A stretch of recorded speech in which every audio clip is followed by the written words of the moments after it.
ભાવનગરમાં ભંડારીયા ગામથી નારી ગામ જતી લક્ઝરી બસ અને મિની બસ વચ્ચે અકસ્માત થતા 12 લોકોને ઈજા થતા સારવાર અર્થે સર્ટી હોસ્પિટલ ખાતે ખસેડવામાં આવ્યા.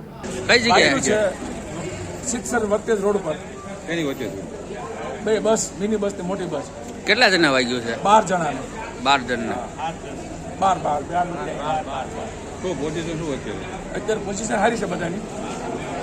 દવાનો શું? દવામાં શું છે, સાહેબે 5 જાતની દવા લખી, એમાં 3 મળે, 2 નથી એમ કહે છે. ચોકલેટ કે બહારથી લઈ લીધી. હા, લગ્ન પ્રસંગમાંથી ઘરે જતા હતા. કયા ગામ? નારી નારીથી ભંડારીયાથી નારી જતા હતા, એમાં વર્તેજ રોડ પર અહીંયા છે. સિક્સર વટ્યા પછી એક્સિડન્ટ.